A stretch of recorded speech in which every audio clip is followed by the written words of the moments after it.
반갑습니다. 오늘은 교재 260쪽 데이터 프레임의 서브 세팅에 대해서 학습하도록 하겠습니다. 우리 서브 세팅은 데이터 요소 접근한 것들을 가지고 하는 거죠. 그래서 우리 9-3에서 데이터 프레임의 구성 요소에 접근해서 이렇게 나오면 이런 여러 가지 방법으로 리스트식으로 접근하거나 행렬식으로 접근해서 이 부분 데이터 프레임의 부분이 서브셋이 나오는 거죠. 그럼 그 서브셋을 변수에 하나의 또 다른 데이터 프레임 변수에 배정하면 할당하면 그것이 바로 서브 세팅이 되는 거죠. 우리 벡터가 그랬고요. 또 행렬, 또 배열 뭐 다 그랬죠. 그걸 염두에 두시면 돼요. 그래서 우리가 근데 이제 여기서는 우리 교재에는 열 중심의 서브 세팅. 그러니까 우리가 데이터 프레임은 행과 열로 되어 있고 그 각 행은 리스트식으로 해서 각각의 데이터 요소의 형식이 다 다르죠. 그래서 이럴 때 데이터 프레임을 서브 세팅할 때 열 중심으로 서브 세팅을 하느냐 또는 행 중심으로 하느냐 이제 그런 관점에서 해보도록 하겠습니다. 그래서 열 중심과 행 중심의 서브 세팅을 한번 살펴보도록 할게요. 자, 그래서 먼저 이제 열 중심의 서브 세팅을 보시면 우리가 지난 시간에 했던 것처럼 데이터셋에서 trees라는 데이터셋 우리가 살펴봤었죠. 그리고 똑같이 이제 우리 trees를 데이터셋으로 쓰겠습니다. 자, 그럼 이 trees라는 데이터셋 한번 볼까요? 요거인데, 이게 trees죠. 이게 trees 우리 여기서 했었습니다. 이 트리스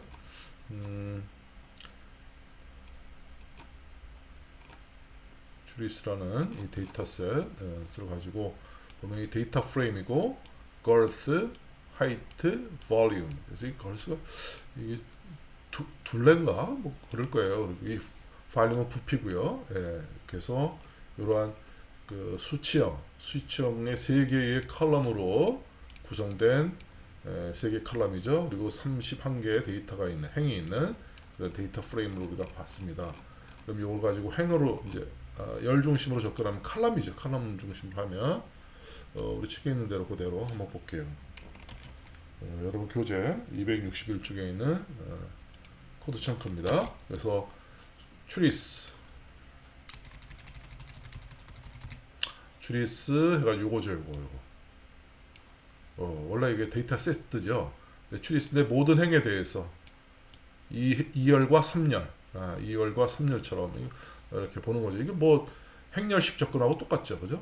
2열과 3열만 서브셋 해가지고 그거를 변수 이렇게 점을 쳐서 해도 돼요. 그래서 트리스 점 2열과 3열 이렇게 이제 표시한 거라고 보면 될 거예요. 그래서 행은 변화가 없죠. 행은 그대로 트리스 데이터셋이 갖고 있는 모든 행에 대해서 모든 행에 대해서 아까 31개인가요? 행이 그거에 대해서 2열과 3열만 뽑아보는 거죠. 그래서 행이 많아서 이렇게 헤드로 해서 출력해 봤습니다. 이게 이제 서브셋이고 요거를 변수에 서브셋한 거를 변수에 할당하는 그런 과정을 보여주는 거죠. 이렇게. 그럼 이게 새로운 변수로서 여기 트리스 2.3이 나오죠. 이렇게. 그래서 두 번째 컬럼인 하이트와 세 번째 컬럼인 볼륨스 이 두 개의 열만 가지고 있는 새로운 데이터 프레임 31개의 행과 두 개의 컬럼으로 되어 있는 새로운 데이터 프레임이 만들어진 거죠. 근데 이 데이터 프레임은 트리스에서 나오는 거죠. 그래서 트리스라는 데이터셋의 일부가 되는 거죠. 서브셋. 이렇게 해서 열 중심으로 서브세팅 한 것이고요. 그 다음에 여러분 교재 행중심의 서브 세팅 261쪽에 있습니다.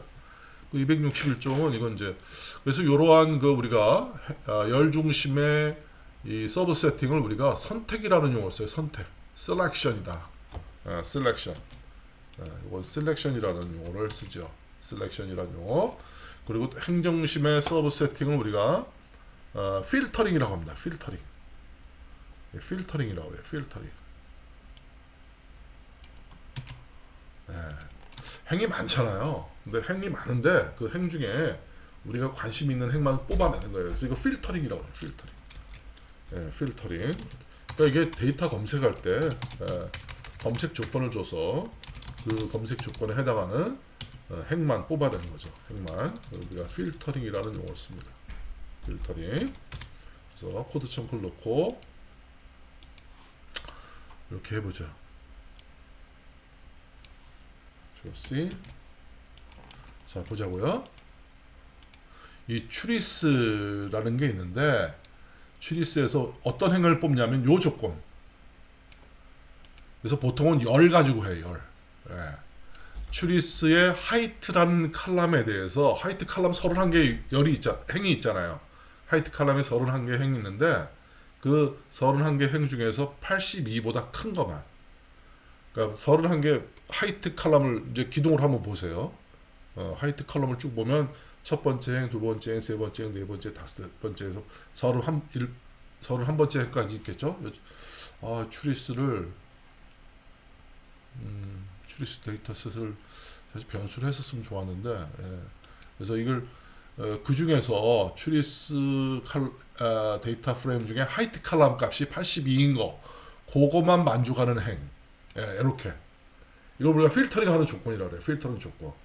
그것에 대해서 모든 열에 대해서 표시해라. 모든 열이 3개잖아요. 예. 그래서 그렇게 서브 세팅을 해가지고 이거를 그 결과를 변수에다 넣는 거예요. 추리스.tol 이렇게 이걸 우리가 필터링 한다고 그래요. 그럼 4개 행이 그 조건을 만족하네요. 그래서 이 하이트 칼럼에 83, 85, 86, 87 이 4개의 행만 82보다 크네요. 요거 우리가 서브 세팅, 필터링이라고 합니다. 상당히 중요하죠. 행 중심의 서브 세팅에서 이 필터링, 요 조건식을 우리가 여러분이 잘 눈여겨봐야 될 것 같습니다. 자, 이렇게 해서 데이터 프레임의 서브 세팅은 이제 마치도록 하고요. 저장을 해볼게요. 저장을 하고 니트를 한번 할까요? 이것도 또 니트 한번 해봅시다. 예. 예.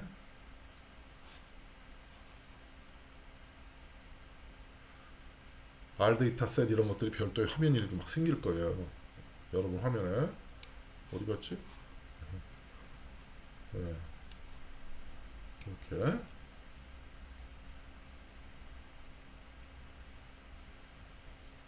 네, 데이터 프레임. 그래서 docx 파일로 니트가 됐습니다.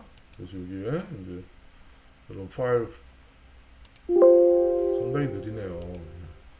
네, 파일스 폴더에 보면 여기 이렇게 나오고 할 수 있습니다. 자, 이렇게 해서 데이터 프레임의 서브 세팅에 대해서는 마치도록 하겠습니다. 여러분 수고했습니다.